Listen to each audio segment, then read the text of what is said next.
하나님께서 저와 여러분에게 주시는 말씀은 마태복음 26장 1절에서 13절 말씀으로 당신이 깨트릴 옥합은 무엇입니까? 이러한 제목으로 하나님의 말씀을 선포하겠습니다. 이 말씀이 선포될 때 성령님이 역사하심으로 저와 여러분 모두에게 하나님의 크신 은혜가 함께 하시기를 바랍니다. 오늘은 종려주일입니다. 바로 예수님께서 나귀 새끼를 타시고 예루살렘에 입성하시는 날입니다. 왜 예수님이 예루살렘에 입성하셨을까요?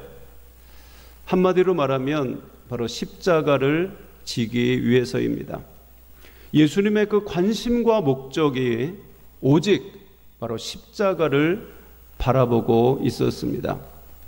어떤 사람은 자기가 사는 목적이 성공하기 위해서라고 합니다. 그래서 돈을 많이 벌려고 합니다. 어떤 사람은 어릴 때 너무 가난하게 살아서 실컷 배불리 먹는 게 자기의 인생의 목적이라고 합니다.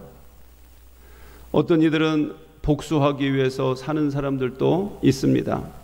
중국 영화를 보면 자기 부모가 누구한테 살해당하니까 일생을 복수하기 위해서 이 칼을 가는 사람들도 있습니다. 어떤 이들은 쾌락을 즐기기 위해서 사는 것이 자신의 목적이라고 합니다. 그래서 노세 젊어서 노세 하면서 그렇게 살아가고 있습니다. 그런데 예수님이 사는 그 목적은 바로 십자가를 지기 위해서인 것입니다. 그래서 예수님이 이 땅에 오신 목적을 한마디로 가장 잘 말씀해 주는 성경 구절이 있습니다. 바로 마가복음 10장 45절의 말씀입니다.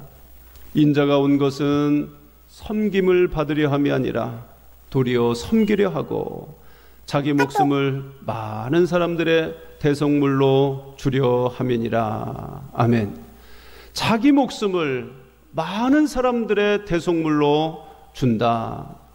그것은 바로 십자가를 통해서 통하지 않으면 불가능한 것입니다. 십자가를 통해서 예수님은 자신의 모든 것을 우리를 위해서 속죄의 대속물로 내어주신 것을 믿으시기를 바랍니다. 바로 오늘 성경 2절에도 예수님 자신이 걸어온 인생의 목적을 또 한 번 강조하고 계십니다. 그래서 2절의 말씀을 보니까 너희의 아는 바와 같이 이틀을 지나면 유월절이라 인자가 십자가에 못 박히기 위하여 팔리우리라. 예수님이 팔리는 그 이유, 은 30에 팔려가는 그 이유가 무엇이겠습니까? 바로 십자가에 못 박히기 위해서입니다. 예수님은 지금 십자가를 향하여서 걸어가고 계십니다. 그래서 마태복음이 증언하는 가장 중요한 메시지는 바로 순환 예고이죠. 다시 말하면 인자가 예루살렘에 올라가서 대제사장들과 서기관들에게 체포되고 고난을 당하게 되고 십자가에 죽고 그리고 3일 만에 살아날 것이다. 이 예수님의 이 순환 예고가 마태복음에 4번씩이나 반복해서 등장하고 있습니다. 그래서 마태복음 그 16장 21절에 첫 번째 순환 예고가 나오고 또 두 번째로는 마태복음 17장의 22절에 또 나오고 세 번째 마태복음 20장 18절에서 19절 이하에 이렇게 나옵니다. 보라 우리가 예루살렘으로 올라가노니 인자가 대제사장들과 서기관들에게 넘기움에 저희가 죽이기로 결안하고 이방인들에게 넘겨주어 그를 능욕하며 채찍질하며 십자가에 못 박게 하리니 제3일에 살아나리라. 예수님이 순환당하신다라는 거예요. 그리고 우리가 읽은 바로 마태복음 26장 2절에 4번째 바로 순환 예고가 나오게 됩니다. 바로 예수님은 지금 십자가의 가장 가까이에 지금 가고 있는 것입니다. 여러분, 신앙의 중심인 이 십자가를 몇 가지로 설명할 수가 있습니다. 첫째로 십자가는 능력입니다.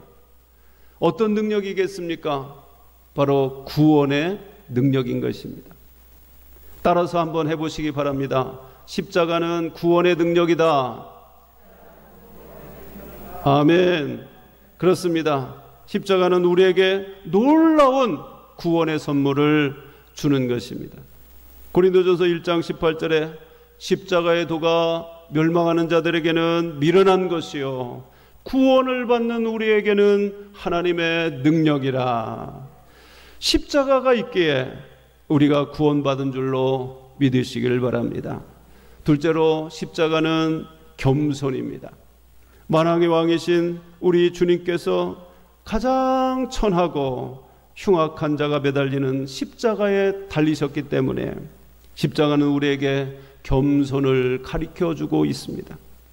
그래서 빌립보서 2장 8절에 사람의 모양으로 나타나사 자기를 낮추시고 죽기까지 복종하셨으니 곧 십자가에 죽으심이라. 아멘. 자기를 낮추셨다. 어디까지 낮추셨습니까? 바로 십자가에까지. 여러분, 십자가는 가장 낮은 곳인 것입니다. 가장 흉악한 중죄인이 달려 죽는 것이 바로 십자가인 것입니다. 그래서 우리는 십자가를 볼 때마다 겸손을 배우게 되는 것입니다. 하나님은 교만한 자를 배척하시고 겸손한 자에게 은혜를 주시는 줄로 믿으시기를 바랍니다. 세 번째로 십자가는 치유인 것입니다. 십자가를 바라보기만 하면 여러분 치유의 사건이 일어나게 됩니다. 그래서 이사야 53장 5절의 말씀을 보니까 그가 찔림은 우리의 허물 때문이요 그가 상함은 우리의 죄악 때문이라. 그가 징계를 받음으로 우리가 평화를 누리고 그가 채찍에 맞음으로 우리가 나음을 받았도다. 아멘. 그렇습니다. 십자가는 바로 우리를 치유하십니다. 십자가에서 우리 주님이 찔리시고 예수님이 상하시고 예수님이 징계를 받으시고 예수님이 채찍에 맞으심으로 우리는 나음을 입었습니다. 우리는 치유함을 받았습니다. 그래서 십자가는 바로 치유의 사건인 것입니다. 여러분 상처가 있으십니까? 십자가를 바라보시기를 바랍니다. 치유의 은혜가 여러분에게 있으시기를 바랍니다. 네 번째로 십자가는 사랑인 것입니다. 십자가는 가장 흉악스러운 죄인 중에서도 가장 몹쓸 죄인이 죽이는 그런 사형 도구이지만 그 십자가에서 예수님이 달리심으로 사랑의 증거가 되었습니다. 로마서 5장 8절에 우리가 아직 죄인 되었을 때에 그리스도께서 우리를 위하여 죽으심으로 하나님께서 우리에게 대한 자기의 사랑을 확증하셨느니라. 확증했다라는 게 뭡니까? 확실히 증거했다, 확실히 증명했다라고 하는 뜻이죠. 여러분 무엇을 증거하고 무엇을 증명했습니까? 바로 예수님이 십자가에서 죽으심으로 하나님이 우리를 얼마나 사랑하시는지를 보여주신 줄로 믿으시길 바랍니다. 아이가 불 속에 죽어가고 있는데 거기에 뛰어들지 않는 어머니가 어디 있겠습니까? 자기 몸을 생각하지 아니하고 뛰어드는 것입니다. 그게 바로 사랑이죠. 그렇습니다. 진정한 사랑이라고 하는 것이 무엇입니까? 아이가 강물에 빠졌는데 헤엄칠 줄 모르는 이 어머니가 그것도 잊어버리고 뛰어드는 것입니다. 바로 어머니의 사랑이 증명되는 것입니다. 하나님은 우리에게 대한 그 사랑을 십자가에서 분명하게 증거해 주셨던 것입니다. 그래서 그 십자가는 사랑인 것입니다. 에베소서 2장 16절에 보면 또 십자가로 이 둘을 한 몸으로 하나님과 화목하게 하려 하심이라. 원수된 것을 십자가로 소멸하시고, 바로 십자가에서 이방인과 유대인이 사랑으로 하나가 되고 하나님과 인간이 화목하게 되었던 것입니다. 그러므로 사랑을 십자가에서 나타내 보여주신 것입니다. 바로 십자가에서 증명되어 주셨습니다. 특별히 우리 이번 고난주간에는 이 십자가의 사랑을 묵상하시기를 바랍니다.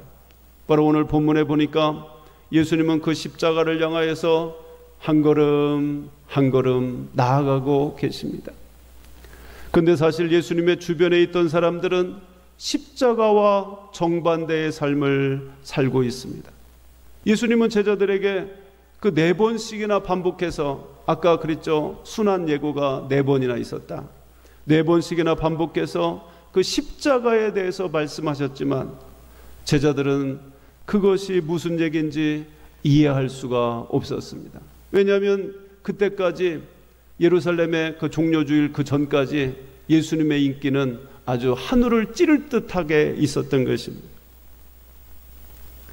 오히려 예수님이 예루살렘에 올라가면 성공해서 출세해서 우리도 덩달아 다 잘 될 것이다, 이렇게 생각을 했던 것입니다. 그래서 누구는 우측에 누구는 좌측에 높은 자리에 앉기를 원했던 것입니다. 이렇게 생각하고 있는 그 제자들에게 십자가의 이 고난과 죽음은 이해할 수가 없었습니다. 심지어 가룟 유다는 어떻게 했습니까? 바로 예수님을 은 30에 대제사장에게 팔아버렸던 것입니다. 또한 대제사장들과 백성의 장로들은 예수를 어떻게 죽일까, 이렇게 흉계를 꾸미고 있었습니다. 그래서 오늘 성경 3절과 4절 말씀을 보니까요, 그때의 대제사장들과 백성의 장로들이 가야바라 하는 대제사장의 아문에 모여 예수를 궤계로 잡아 죽이려고 의논하되, 이렇게 대제사장들과 존경받는 백성의 장로들은 어떻게 하면 예수를 죽일까? 거기에 혈안이 되어 있었습니다.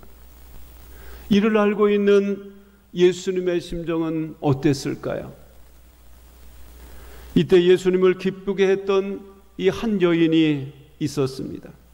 우리는 그 여인을 마리아라고 알고 있습니다. 오늘 베다니 나병 환자 시몬의 집에 계실 때에 한 여자가 나드 향유 옥합을 가지고 와서 그것을 깨뜨려서 예수님의 머리에 부은 사건이 일어났습니다. 예수님은 그것을 통해서 큰 기쁨을 가지셨습니다. 그러나 제자들은 생각이 다릅니다. 오히려 비방했습니다. 어떻게 저 비싼 것을 허비하느냐. 여긴 없지만 다른 성경에 보면 나드 향유 한 옥합을 바로 300데나리온이다 이렇게 평가했습니다. 큰 돈이죠. 300데나리온. 여러분, 광야에서 예수님이 5,000명을 먹이는데, 오병이어의 기적에서 5,000명을 먹이는데 빌립이 그랬지 않습니까? 이 사람들을 다 먹이자면 200데나리온의 어치 그 떡이 있어도 부족할 것이다 이렇게 말했습니다. 200데나리온을 가지고 5,000명을 먹일 수 있는 그런 돈이다라고 하는 것이죠. 그런데 지금 그 향유 옥합이 얼마라고요? 300데나리온. 그러니까 훨씬 많은 그 5,000명 이상, 한 7,500명이죠. 그걸 따지면. 그 많은 사람들을 먹일 만한 돈이 바로 300데나리온이라는 것입니다. 또 보리떡 5개, 물고기 2마리, 그 정도가 10,000원어치는 안 되지만 쉽게 그냥 10,000원으로 따지면 5,000명만 따져도 5천만 원입니다. 그죠? 그러니까 7,8,000명 되면 7천만 원, 8천만 원 되는 반만 5,000원만 따져도 얼마나 많은 그런 돈이다라는 것을 우리가 알 수가 있습니다. 바로 이 여인은 바로 이런 고가의 그 향유를 예수님의 머리에 단번에 부어 드렸던 것입니다. 그랬더니 정말 이것을 이해할 수 없었던 제자들이 분개해서 왜 그것을 허비하느냐? 가난한 자들에게 주면 얼마나 많이 줄 수가 있는데 왜 그것을 허비하느냐라는 것입니다. 여러분, 그 말은 하나는 맞고 하나는 또 틀린 것입니다. 오늘 본문의 이 마리아는 어떤 여인입니까? 바로 마르다의 자매입니다. 그리고 죽었다가 살아났던 나사로의 누이 동생이지요. 자기 오빠가 죽었다가 그를 죽음의 자리에서 예수님이 일으켜 주시지 않았습니까? 마리아는 얼마나 큰 감격과 감사가 있었겠습니까? 또 예수님은 이 마르다와 마리아 자매에게 특별한 관심을 가지고 그 집에 자주 거하셨습니다. 그와 많은 하나님의 말씀을 전하시고 많은 은혜를 그들에게 주셨습니다. 마리아는 그 감격과 그 은혜를 이제 예수님이 십자가를 지러 가는 그 마지막 자리에서 예수님 앞에 보답하기를 원했던 것입니다. 이 향유값은 바로 이 여인이 결혼하기 위해서 돈이 생길 때마다 한 방울 한 방울 모아서 채우면 이제 결혼 준비가 다 된 것입니다. 결혼할 때만 그것을 가지고 가면 남편의 사랑을 평생 받으면서 살아갈 수 있는데 그녀는 이것을 깨트려서 예수님의 머리에 부어 드렸던 것입니다. 그것은 바로 전적인 사랑을 의미하고 있습니다. 자기가 표현할 수 있는 최고의 사랑, 그것이 바로 향유옥합을 깨트린 이 마리아의 모습인 것입니다.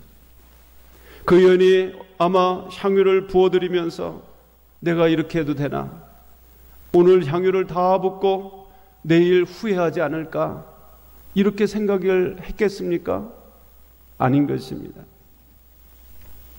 내가 이렇게 예수님께 일생에 한 번 헌신할 수 있다라는 것은 큰 감동이요 기쁨이었을 것입니다. 그래서 우리는 이 마리아가 예수님의 머리에 향유를 부어 드렸던 이 사건을 가리켜서 마리아의 예배다 이렇게 표현하고 있습니다. 예배라고 하는 것이 바로 그런 것입니다.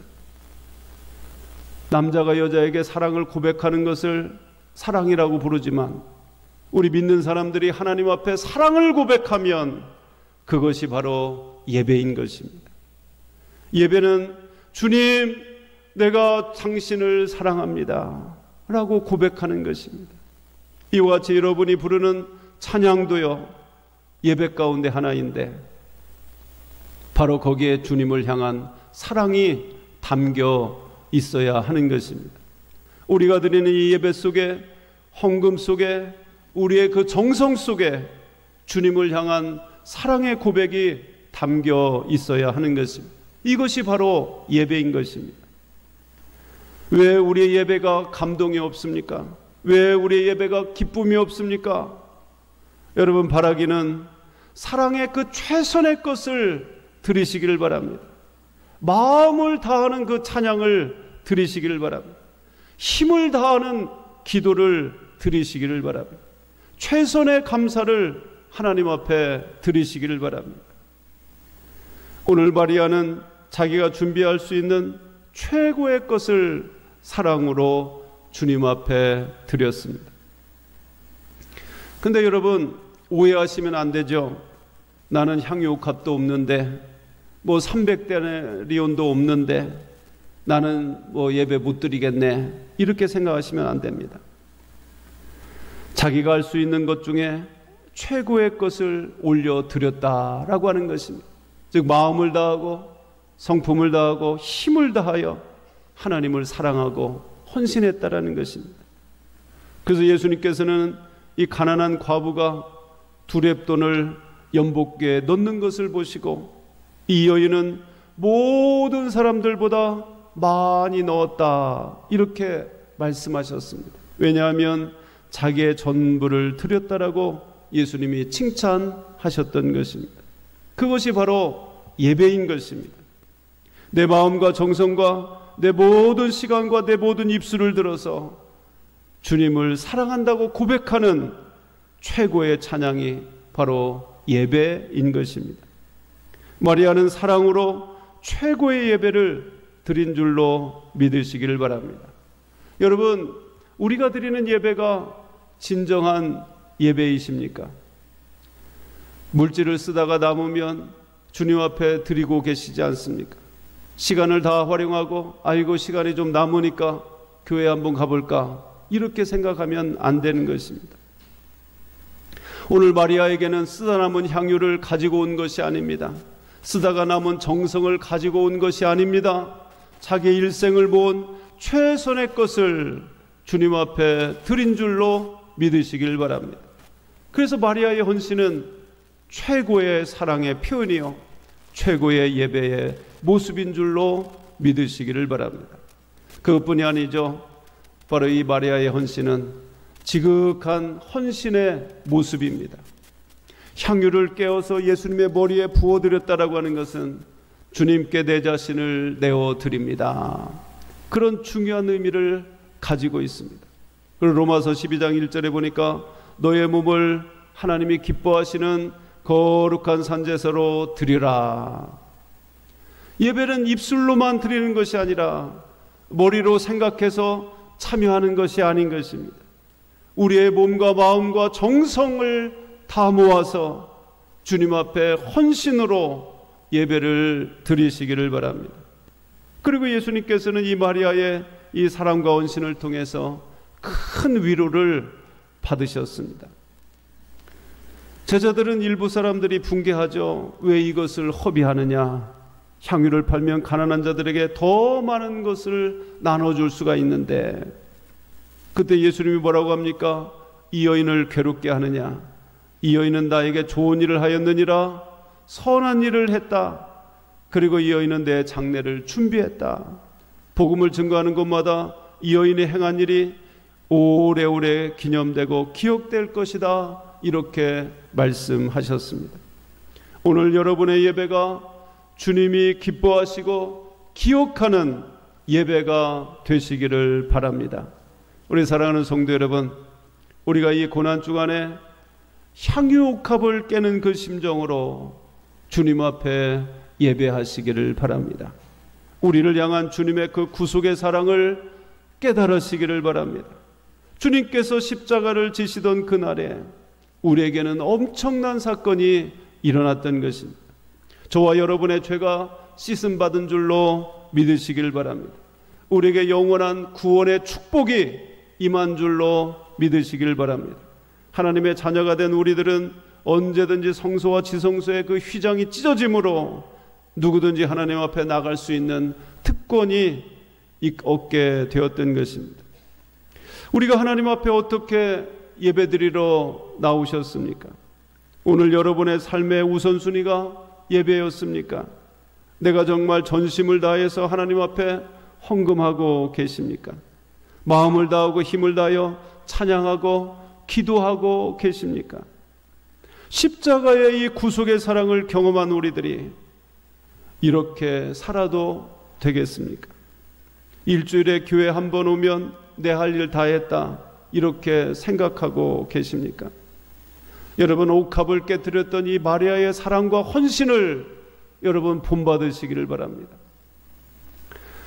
아두람 저스틴이라고 하는 선교사님은 버마에서, 지금은 이제 미얀마라고 하는 곳이죠, 1813년 7월에 도착을 하고, 그때는 종교의 자유가 없었습니다. 그러나 그곳에서 복음을 전하고 버마에 간 지 얼마 돼서 자기 아들이 풍토병에 걸려 죽게 되었습니다. 그리고 얼마 후에 아내가 열병과 이질로 결혼 14년 만에 38세의 젊은 나이로 또 세상을 떠났습니다. 그러나 그는 그 땅을 떠날 수가 없었습니다. 그는 열심히 선교했습니다. 또 6년 만에 복음을 전하고 예수 그리스도를 영접하는 첫 열매를 얻게 되었습니다.